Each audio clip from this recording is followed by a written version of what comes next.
We're going to start in just a moment.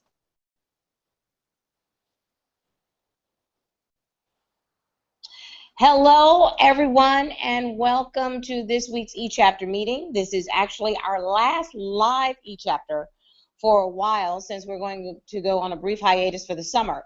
But don't panic.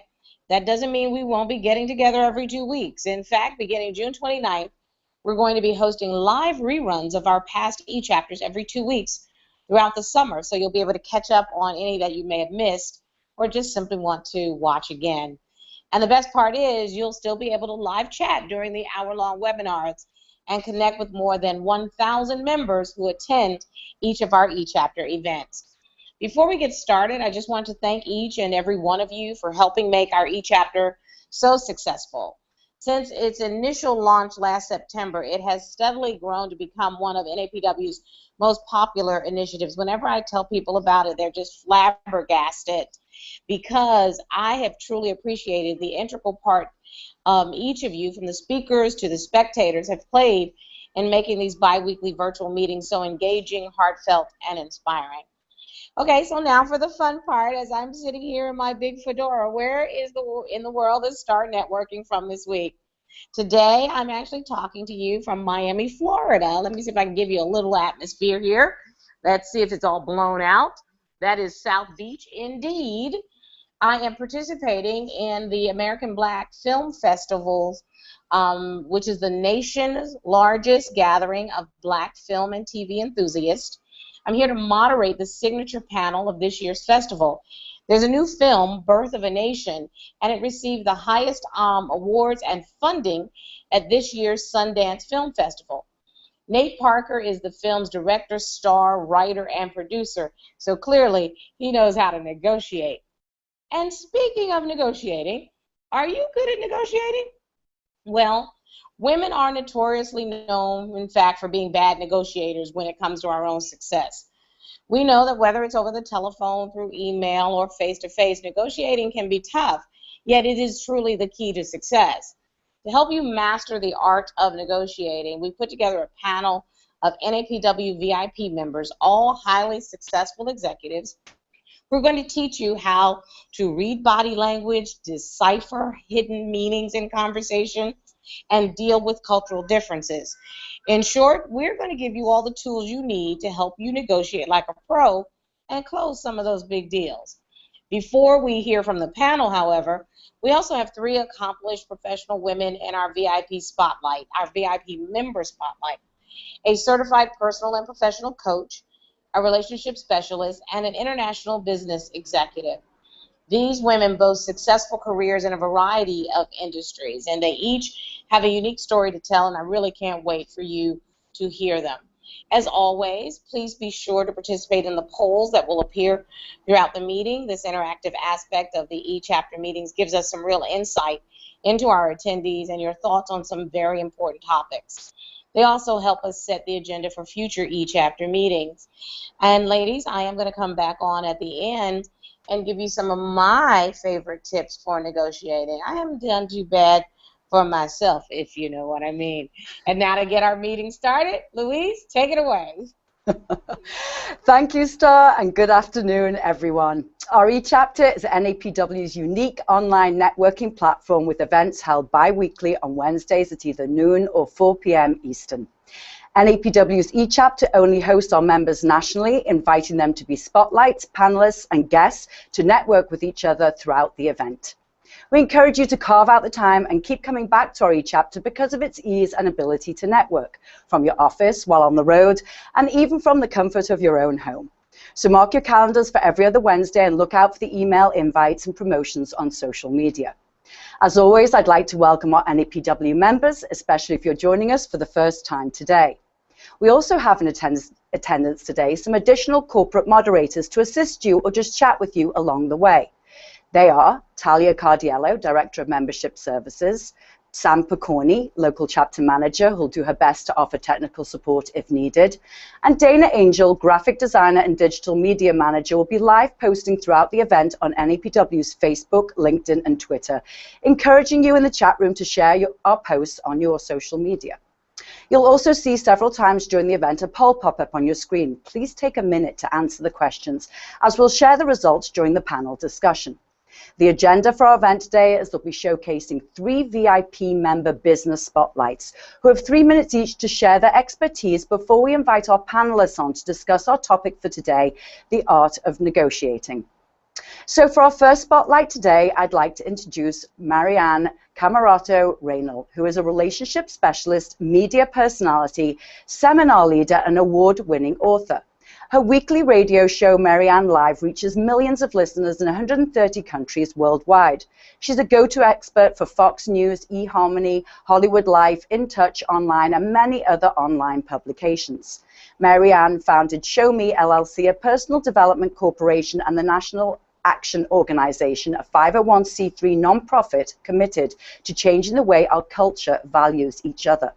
She holds an MA in depth psychology with a specialization in somatics, is a certified clinical hypnotherapist and certified equine guide and educator, and is currently working on her doctoral dissertation at Pacifica Graduate Institute. Her research is concerned with addressing the effects of cultural sexual objectification.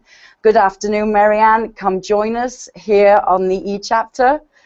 Hey everybody. Hi Louise. Thank you so much. Hello, and thank you, Star. It's so great to be here. Go right ahead.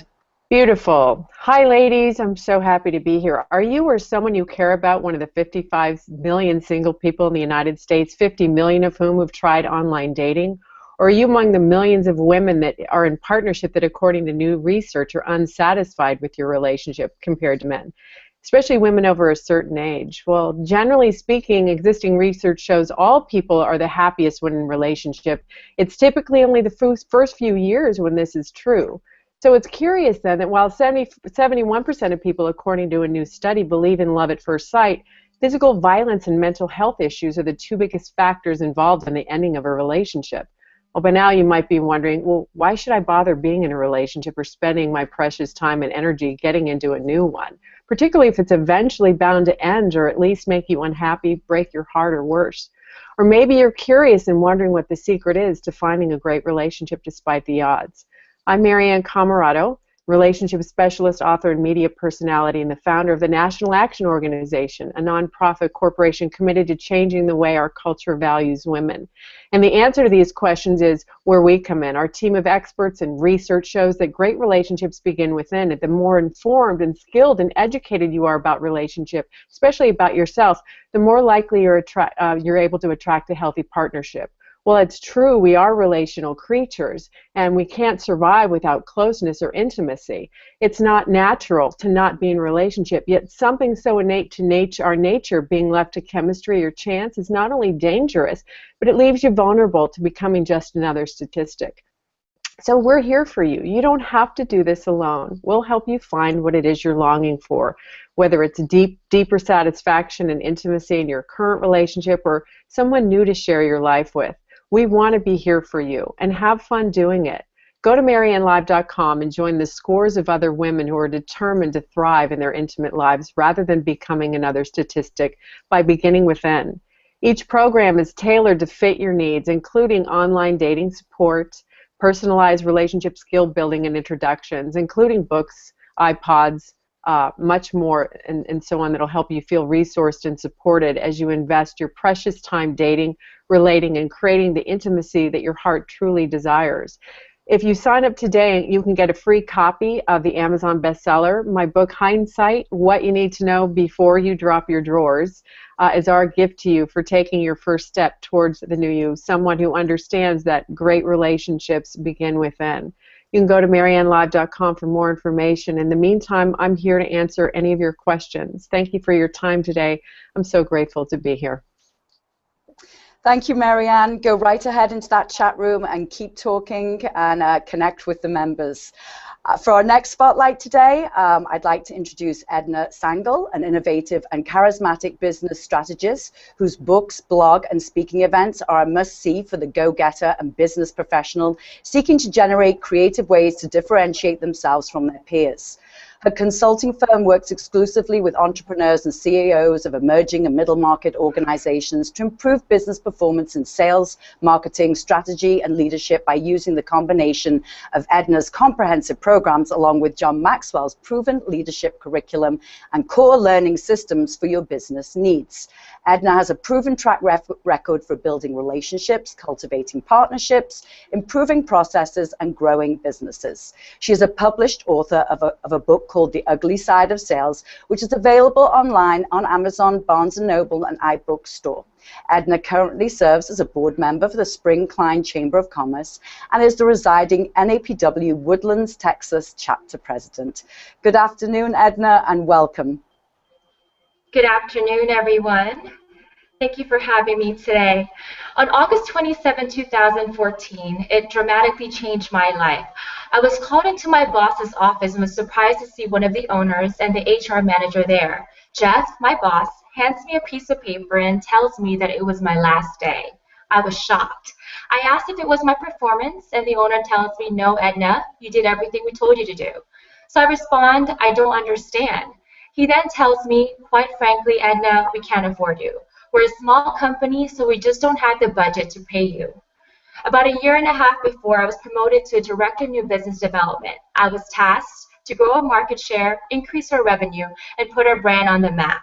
I was a North American rep at that time for a brand new product, and they noticed that I was breaking in doors in well-known companies such as Disney, NASA, Delta, Caterpillar, MGM, Boeing, just to name a few. I agreed that I would keep the same salary because they said that I would receive a bonus at the end of 2014 if we reached our goals. So I shared with them my secrets and developed programs that would help our team prospect, grow, and win business. Everything from recruiting, rebranding their company, revamping their website, creating marketing materials, enhancing customer service, to creating keep-in-touch programs. I was heartbroken. I realized that the true reason behind the layoff was because they did not think I would exceed my goal, and when I did, they decided to keep the money for themselves. Unfortunately, this was not the first time this sort of thing happened to me. It was the fourth time, and it was the last straw. Yes, people did tell me to sue because legally I could have, but I didn't because I knew it wasn't about the money. It was the principle. Instead, I decided to fight back by writing a book and opening up a firm that helps businesses who are actually trying to win and grow business the right way. The Ugly Side of Sales shares my story and provides strategies I've used in the past for past employers and clients I have coached. I knew that the reason why businesses are the way they are is because business, it starts with the top. So I joined the John Maxwell leadership team.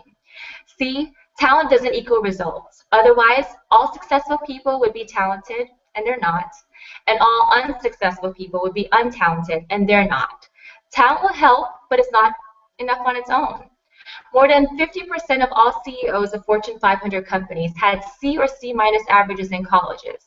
And more than 50% of millionaire entrepreneurs never finished college. I'm offering a special price just for you to be part of my upcoming virtual mastermind group in August, which will equip you to be better and effective leaders. It's a 13-week program based on principles in John's book, Leadership Gold. In this program, he shares the best of the best leadership insights based on his 30-year experience of equipping millions of leaders around the world. So if you're interested in joining this group or any service I offer, please go to my website, favorinwealth.com, or reach out to me via email, and I'll be glad to get back to you as soon as I can. I look forward to connecting. Thank you. Thank you, Edna. I invite you now to go to the chat room and continue the conversation there, and let the ladies also know about your next networking event there in the Woodlands, Texas area. Well, last but not least for our spotlights today, I'd like to welcome Demetria Katsanos, an award-winning medical sales professional with consistent, proven success, strong analytical and planning skills, with a productive and efficient work ethic. Presently, she is the Business Development Manager, National Sales Trainer at the National Diagnostic Company for Women's Health, Specialty Sales, responsible for selling laboratory services to OBGYNs, MFNs, and IVF providers in Long Island. Demetria successfully launched an entire test menu in New York as the first representative of women's healthcare and has opened 17 accounts in less than a year. I'm also excited to announce that Demetria just became the new chapter president of our Nassau County chapter right here in Long Island, New York. Welcome, Demetria. Great to have you here today. Hi, Louise. Thank you so much for having me. I appreciate it. Wonderful. Go right ahead. So my name is Demetria. I was born and raised in New York. This is my first time doing an eChapter, and I'm very excited to be meeting all of you. After graduating college with a dual degree in criminal justice and political science, I was going to go to law school, and it was planned out for me, and I decided to go a completely different route. So instead, I joined the medical field. I have over 10 years of sales and sales management experience. I work very closely with doctors, nurses, hospitals, patients. I deal with a lot of new mom-to-bees and babies. I have held positions that include sales representative, field trainer, national sales trainer, and business development manager. And throughout the process of being in sales, I have also been a national sales trainer, and I have actually created my own program at work. So we help train and develop people. We help people set life goals, raise confidence, and lead more fulfilling lives. I also have a few other fun facts about me. I have my own beauty log at demetriagatsanos.com. I have been a beauty expert on the Dr. Oz show and also the Steve Harvey show. My love for animals has also led me to do a lot of volunteer work. And as you mentioned, Luis, I was just nominated and given the position of president of the Nassau County chapter, and I am so honored and so privileged to be a part of this, and I cannot wait to get this year up and rolling. And I just really want our chapter to be very involved with the NAPW organization. I want all of our chapters to intertwine and mingle. So whoever is out there watching this and you happen to be in Long Island, please stop by and come visit one of our events. Thank you so much. Thanks, Demetria. Well, I really look forward to getting to know you as our really local chapter president right here in Nassau County in Long Island. Thank you. Yeah, great to have you here today. Thank you to all of our NAPW professional spotlights today. And now it's time to continue our program and move on to our panel discussion. So for our first spotlight, I'd like to welcome Ana Michelle Concepcion Esterich, who is the General Manager of Corporate Business Solutions at AT&T, managing a $300 million annual revenue. She has 20 years experience in directing operational and sales teams in the telecommunications and technology industry, recognized in Puerto Rico within the top 40 professionals under 40, which she just turned in March. Ana Michelle is in charge of business sales for local market, manages over 100 employees and over 100 plus retail stores and kiosks. She specializes in building relationships within all of the organization, marketing, technical teams, and project management, amongst others, in order to improve processes. Her strategies are more around behaviors and sales processes than numbers. She believes that behaviors drive numbers. She's discovered that attitude, behaviors, and happiness build great professionals. And if each of her team members are driven by some set of behaviors, they will be excellent negotiators. Good afternoon, Ana Michelle. Wonderful to have you on the panel today. Come on and join us live here on the eChapter.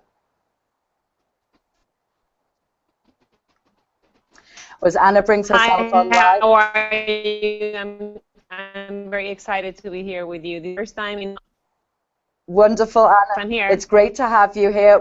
I'm not seeing your picture. Maybe, oh, there you are. You're live. That's great. So I know that we had some technical difficulties. So just as I recommended, stay as still as possible when you're speaking, and then we can keep you really clear and hear everything you're saying, all the wonderful things you're going to share with us today. So for our next panelist, I'd like to welcome to join us Cassandra Ewing, Managing Director of CME Retail Solutions, LLC, and NAPW Rogers, Arkansas Local Chapter President.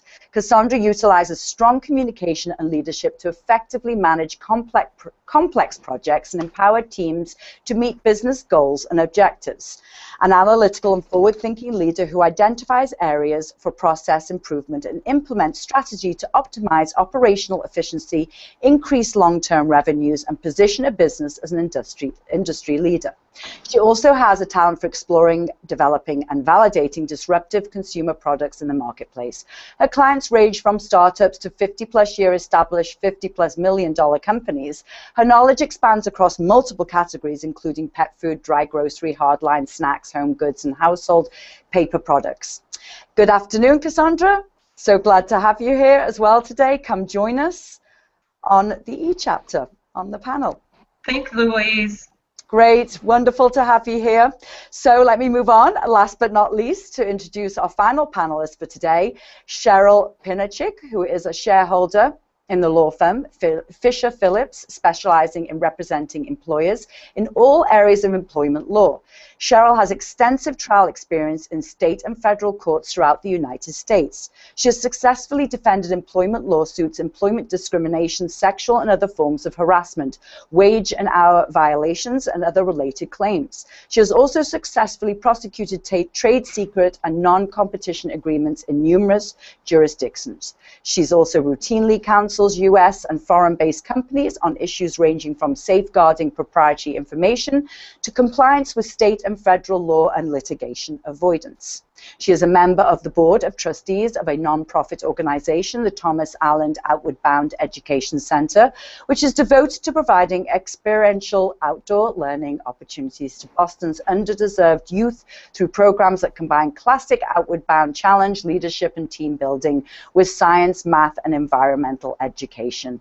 Good afternoon, Cheryl. Come online with us and join us. Good afternoon. Thanks for having me. Ladies, it's a pleasure to have you here today on our eChapter. So let's get down to business and get started with an example of 4 pillars of negotiation. 1, preparation. 2, patience. 3, persistence. And 4, perspective. So I'm going to ask each of you to take 1 or 2 pillars and share with us what this entails. So we're going to start off with number 1, preparation, and I'm going to start off with Anna. Anna, give us some insight here. Yeah, I think that preparation goes way before you are negotiating. Preparation starts by yourself. How do you educate yourself on the industry that you are representing? How you are a business expert for the customer? How do you know the customer? How do you understand what are their needs? When you're going to a customer, the first thing that you need to do is know that customer, understand what it's their pains, how they operate, how they manage themselves in the industry. You need to know their competitor, and you can create a compelling event to make that conversation more wisely. I think prepare yourself before going to that customer. Just start being secure on what you're going to offer. Once you do that, then you have to prepare yourself for that meeting. That first meeting with the customer is the most important one. That's the first meeting where you're going to prepare what's going to be your offering. So for that first meeting, you need to understand every single detail that you can of that customer. Once you know all their operation, everything that you can know about it, make him like the first character of the movie. He's the protagonist of the movie, so he's the most important person. Once you know all the information of that customer, then you can go and build that relationship with the customer. Building that relationship is just to be actively with the customer, listening to the customer, be the listener, not the teller. So that's important. And once Okay, Anna, I think we just breaking up. do that, very important things. Okay. Build an agenda, that meeting, set up time, prepare on cutting off that agenda. Anna, you know, we got most of you. We just got a little broken up at the end there, but great information sharing. Definitely preparation key but also setting goals around that preparation and also setting limits around the preparation. Obviously, time factor going into place amongst other things. So patience, number 2. Cassandra, what insight do you have here on the patience aspect of negotiating? So this is one of my favorite pillars of negotiation. One of them is because it was the hardest thing for me to learn because I'm a little high intense, high stress person. But it's extremely important to remain patient. Make sure that you don't set unrealistic timelines or not give yourself enough time to negotiate. You have to be patient through the process. You can envision what it's going to look like and prepare yourself for what they're going to say back until it actually happens, because you'll get yourself completely off track. But when you're negotiating, being patient is absolutely critical. However, you also need to make sure that you're not showing any desperation by rushing the process through. So make sure you're not looking desperate, and you've got to make sure that you're talking and listening. So listening is, I always used to hear that you have one mouth and two ears, that you should hear twice as much as you listen.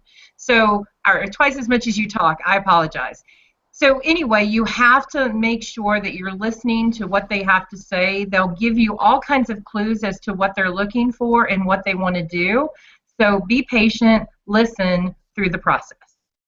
That's right, gathering information, right, Cassandra? Gather Absolutely. as much information so that you know your next move. We just ran our first poll question with our attendees, and the question was, what do you see as key to being a successful negotiator? So we had A, be a good listener, B, ask questions, C, don't tell others what to think, and D, all of the above. Well, 80% of our attendees said all of the above, but there was a chunk of people that actually focused on being a good listener. So actually, to your point, Cassandra, so I think that there is a lot to learn from listening, for sure. So the last two pillars were persistence and perspective. So Cheryl, you get the joy and the honor of answering both of those and filling us in on some perspective here. Fabulous, thank you.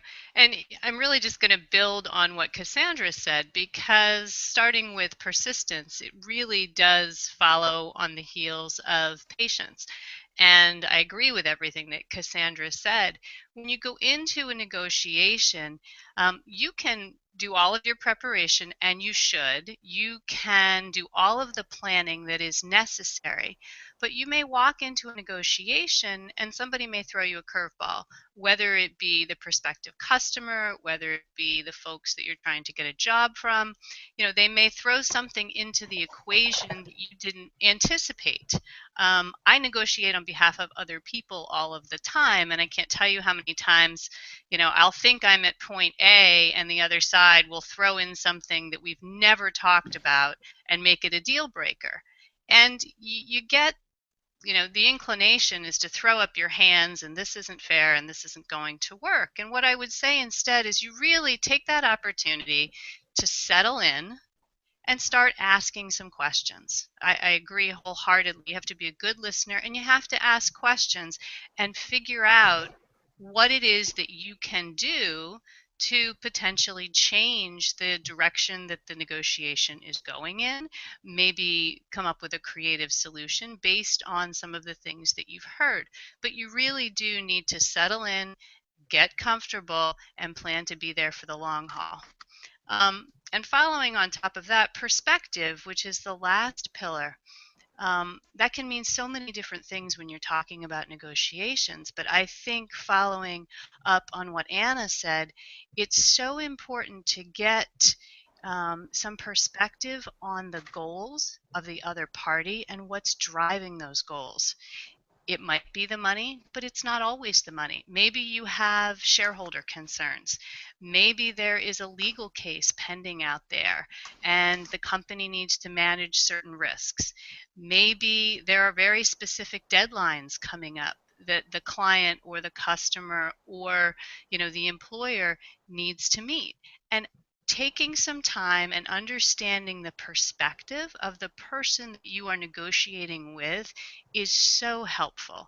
It's going to help you be creative. It's going to help you get some insights into what it is that their goals are. And you may be able to craft a solution that you otherwise wouldn't have even thought of, that's really a win-win for both of you if you have a better understanding of what's really driving them in the negotiation. And so that's how I look at, you know, the perspective pillar of the negotiation. Wonderful, Cheryl. Great perspective on those two pillars. I mean, certainly persistence comes into play when something goes sideways, and the perspective to be able to turn that around and to never think it's done until it's done, because it's never a straight line when you're negotiating. Things can happen and come up that you don't expect.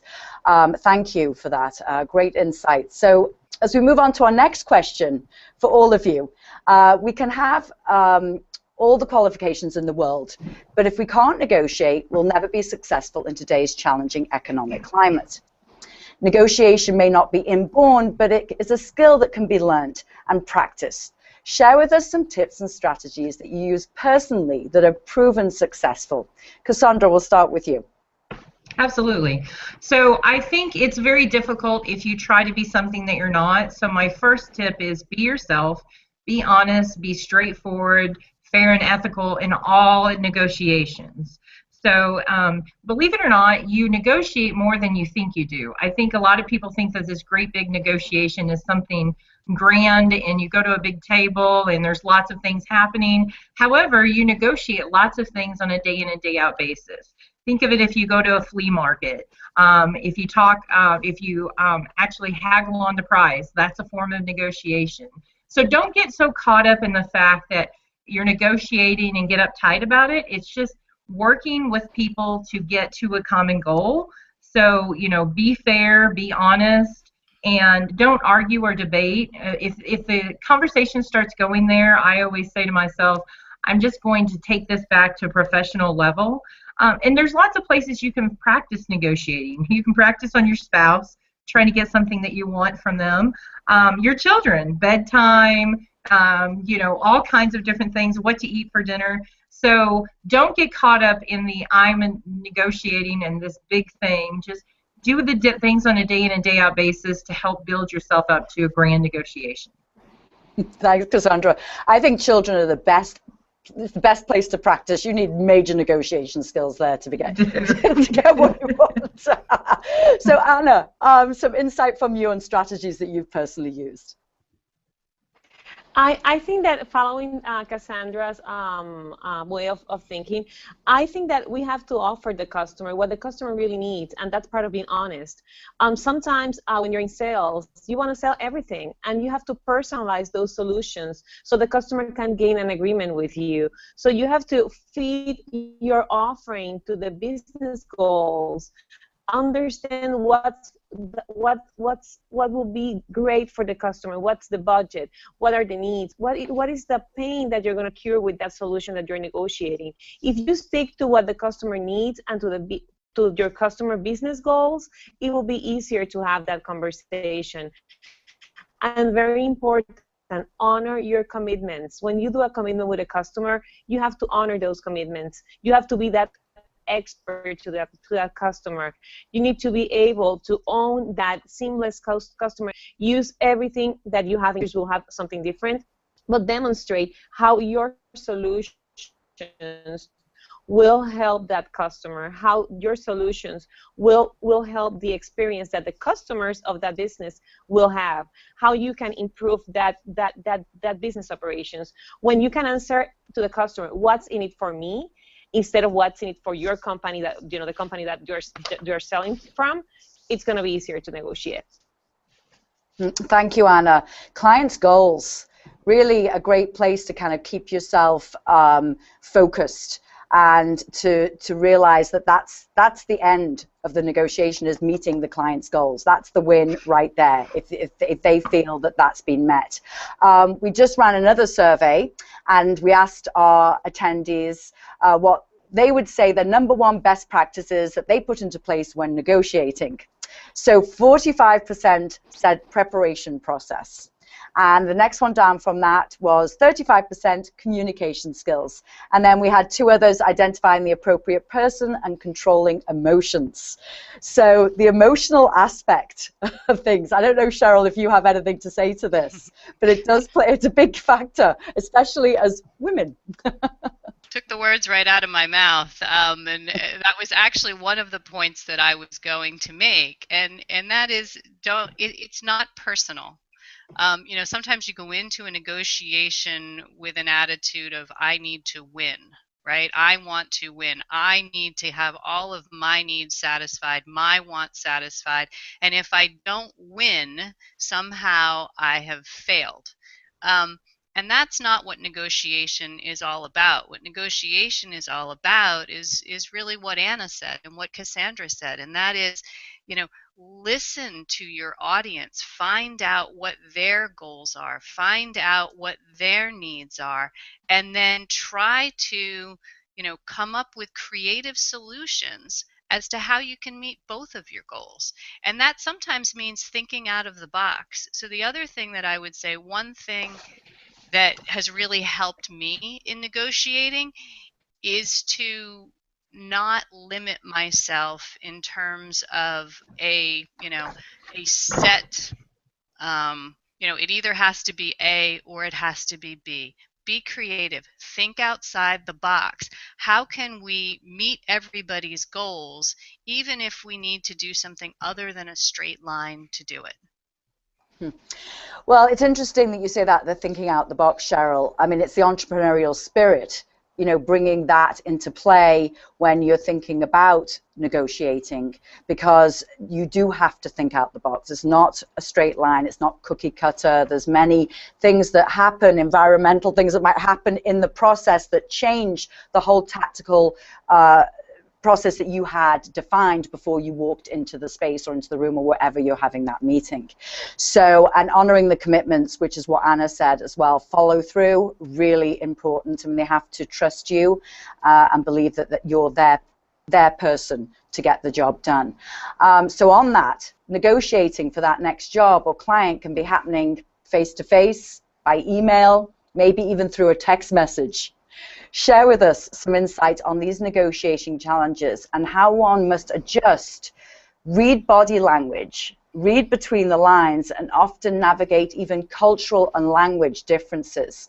Cheryl, since you're up, why don't you go right ahead and sort of tackle this question first? Sure. Well, the first thing I would say, if there's ever a possibility to meet face-to-face rather than make a phone call, meet face-to-face. If you can make a phone call rather than send an email, make a phone call. If you have to send an email because the other side is prompting you, or the person that you want to negotiate with that's the only way that they're going to do the negotiation, then you may be stuck with that. The idea that I'm going to negotiate by text message is completely foreign to me, because, as you said, it takes away your ability to do all of those things that are so important in a negotiation, which is read body language, look somebody in the eye, really explore their facial expressions. You can learn so much from that. And so it's really important, I would say, to the extent possible, anytime you have the opportunity to have a face-to-face meeting, don't shy away from it. Things in emails can be misinterpreted. It happens all the times. Text messages, even more so. People read things differently, but if you're having a conversation, you can follow up, you can make eye contact. That's especially true. I do a lot of work with foreign-based companies, and things that, certain phraseology, certain terms that we use in the US mean something completely different to other folks. And so, learning about other cultures, learning, a little bit more about, you may both be speaking English, but those words may mean something completely different to somebody else.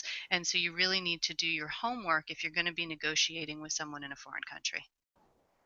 Right, that's it. It's all about the preparation, and that means that too, understanding your client 360, and also understanding that the negotiation practice is part sales, part communication skill. A little of both. You have to be able to communicate well, to be able to get your message across, and also how you present yourself physically as well is very important in this piece of negotiating. Anna, do you have any insight here to dealing with online negotiations versus in person?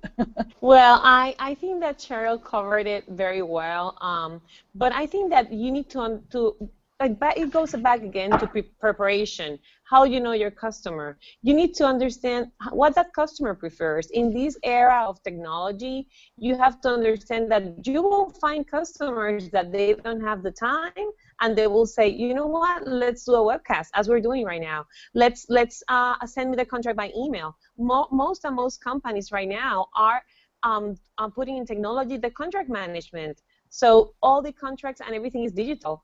So you need to understand in that preparation and in that building the relation with the customer, you need to understand what are their preferences, what the, in when that comes. I totally agree with Cheryl. You know, face-to-face meetings are the best, but you need to understand that we are in a very changed environment where technology is it's been in a very important role. So you need to understand where in technology that customer is, because maybe you can gain an agreement with a customer when you do it through technology, the agreement, because for that customer that's important. In my case, that I work in the technology in the telecommunications industry, you see more do that first initial meeting with you face to face, and from that point on, they want to do it everything through the web, everything through email, everything to digital sources. So that preparation, knowing what your customer prefers, it's very important, because then you will find the need that he has. Maybe if it's quicker and faster for the customer to do it or efficient to do it through technology, great, but you have to know it beforehand to establish the process that you will follow with that customer. And the last piece that you mentioned, language and present yourself, very important. You know, you presenting not only yourself as a professional, you're representing a company or your own business. So it's very important, professional in the way that you are prepared, and it's in a professional from the first time they saw you. That's the sale. That first meeting is the sale. So, Anna, what advice, if somebody has to do a negotiation through an email, what advice would you give? I mean, would you say definitely have someone check that email, read it before you hit the send button? Yes, eyes on it? Yeah, it's very that's something that companies needs to be more careful about every day. That you have to be precise, concise in that email. When you're negotiating through an email, you don't write a story. You have bullet point read. Sure that what you're writing there is the correct things, and try to use templates or business. Try to create templates for your business that can answer most of the questions that the customer will ask, because the negotiation it's basically questions and answer. Be sure that you can plan ahead what questions that customer could have, so you can have those answers prepared beforehand. And in an email, that will be, if you have a template of the basic you're usually asked, if you have that ready, then it will be better, and you will have a template and something organized and professionally written to send to the customer. Great idea. Templates, love them. I think that keeps everything very organized and, again, on track. Cassandra. Yes, so a couple of different things to add. Face-to-face, always the preference, or over the phone would be second. If you do have to do things in writing, keep in mind that generally written word is definitely harsher. You don't hear a tone. You don't see if the person is happy or sad. So keep that in mind when you're writing. Try to write upbeat but professional, so that when they get it, they know that the tone is happy, rather than, you will do this type of thing because I'm negotiating this. So just remember that generally when you're writing, it's a little harsher, and so you'll have to take that into consideration. There's a couple of different things in the chat room on what you should do with cultures, and so if you don't mind, Louise, I'm gonna answer from my experience. I've dealt with lots of different cultures at Walmart. I was responsible for ethnic food, and that's anything from Jewish, Mediterranean, Indian, all types of ethnic foods, including Hispanic. So you work with lots of different people all day, and it said, should you know their culture first? I think, you should know a little bit about their culture, but you're never going to be an expert in someone else's culture. You're only an expert in your own. So just keep that in mind, and just be honest. Like, I don't know, what to do in this circumstance, and just state to them, I'm not really sure what to do here. Can you help me guide me through what your culture would do in this circumstance? circumstance. Most people are okay with talking about their culture because it's who they are, and it's, you know, it's where they came from. Great advice, Cassandra. I just want to go back to the email a little bit more, just thinking about keywords. Do you have any suggestions about certain keywords to put into an email and certain words not to use in an email when you're negotiating? Do you have any insight on that? So I definitely wouldn't use no a lot. Nothing negative. Just keep it upbeat, like yeah, not yes, but keep it vague if you can. I know that's very difficult to say, but remember, it's a negotiation. I can't think of any other words, Louise, that you'd want to use to keep it. You just want to try to keep it as upbeat as possible and as friendly and professional as possible. Nothing particularly sticks out. Right, and no exclamation marks. No, no dot, dot, dot, dot, dot. Yeah, there you go. Well, there you go. Now we're headed someplace. Somehow those exclamation marks have got very busy on emails these days. They're all over the place. Anyway, ladies, look, I have one last question for you before I invite Star back on to share with us her insight on this topic. So thinking win-win, how do you negotiate to get everything you want, but still convince the other side that they won too? Anna, we'll start with you on this. Okay, and you will think that I'm repetitive, but the key to have a win-win is to be very well prepared. If you understand the customer business and you understand what's the customer operation, what are their pains, and what's in it for them, you immediately will have a win-win situation because you're going to solve the customer problem and you're going to obviously sell your service. So it's very important to prepare. I think that people most of the times underestimate the power of preparation. And preparation is just the key to have a win-win negotiation. You know your customer, you know what they need, you know what's their pain, you know what are you going to address with your solution and what pain are you going to alleviate, and it's going to be a win-win.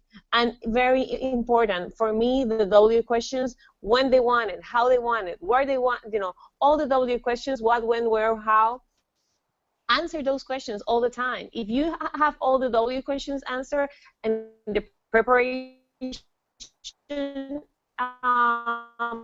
moment, then at the negotiation, it will be a win business. Thank you, Anna. Thank you very much. Cheryl, your insight here. I think it depends a little bit on the type of negotiation that you're doing. So I think that Anna gave great advice if you're negotiating, you know, with a client maybe, or you're trying to make a sale. We're using a little bit of a different example. Let's just say that you are trying to negotiate for a promotion, or you're trying to negotiate, you know, a new job opportunity. You know, my advice there would be a little bit different. I mean, clearly you want to go in prepared, but I would also say to you, you really have to start thinking about what your goals are. You know, what's your moon and stars list? And, you know, what is it that you really want? And what is it that you would be really happy walking away with? And then, again, go back to perspective. Think about, you know, what they have to offer, what their constraints might be. For example, you know what, you would really like a higher salary. You really would. That would be great. But at the same time, you know that the company is facing some financial strains. Well, what could you negotiate for that's different? What is it that they could give you that would still make you want to take that job or take that new position that would be beneficial? And it's not going to cost them any more money, but it would make you happy. Maybe you want a few extra weeks of vacation. Maybe you want stock options. Maybe you want some type of provision where your stock options are going to vest, right, at a faster rate. There are things that you can negotiate for that might not maybe cost the company more money. And so they walk away. It's not costing us any more money. She's happy. We're happy. It's a win-win for everybody. But again, you got to think outside the box. Great advice, Cheryl. Thank you. Cassandra? So I think you enter all negotiations as a win-win. I think if you enter it as I'm going to win and they're going to lose, then you lose the relationship partnership that you're going to gain with that individual or that company. Now, most of my negotiations have been long-term with, you know, large corporations. You know, very rarely do I just do short-term negotiations like buying a car. So most of my negotiations have been for the long haul. And so sometimes it's absolutely a give and take, as we stated before. And so win-win is, I believe, the only way to go. Stephen Covey has a great quote, and his quote is, "Win-win is not a technique, it's a total philosophy of human interaction." And so it is how you interact with people. And Cheryl mentioned, I think she called it the moon and stars list. I call it the everything list. Like, what everything that I could possibly ever want in this negotiation, and some. Because you're going to have to give some up, and that's part of the win-win. Giving some up and them giving some up and coming to a common ground is beneficial. So never take to negotiation the minimum that you need. You have to add something to it to get to your minimum. That's the goal of the negotiation, and your party to get to their minimum as well. But I've just always looked at it as building a relationship. You know, if you're working with your children, your spouse, pretty much anybody, it's about the relationship, and always try to do win-win. Wonderful, wonderful, ladies. We did run our last poll question, and we asked our attendees what their win-win strategy was, and we gave them a couple of options. Focus on maintaining the relationship, focus on interests, not positions, generate a variety of options that offer gains to both parties before deciding what to do, aim for the results to be based on an objective standard. Well, most of our attendees, 60% of them, said C, generate a variety of options that offer gains to both parties before deciding what to do. So that really kind of wraps up what you were saying, Cassandra, as well, and all of you ladies. And I thank you very much for sharing with us today a wealth of information, and really the ability to implement easily and get some positive results. At this time, I do want to invite Star back on, and I'm just, oh, she's right here. I took my hat off. I'm inside. You know I was going to be here. Can you hear me, Alice? Absolutely. Go right ahead. Excellent, excellent, excellent. You came about 3 minutes earlier than I was expecting you, but I just wanted to make sure I came back on. So, okay, ladies, here we go. These are some tips that I have picked up over the years for negotiating, and I have pulled them from all kinds of places. I'm going to tell you the truth. But think of this as STAR's Simple 7, okay? So the first one is, don't lower your fee. Give something away instead, okay? So say, for instance, a prospective client or partner isn't happy with the figure that you quoted for a service that you're willing to provide. Rather than lowering your fee, create incentives with free additions that sound generous but are actually low in cost and low in effort for you. So that way it looks like you're giving something away when in reality you already own that and you don't mind giving it away. The next tip is respect your resume, and this is a big one for me.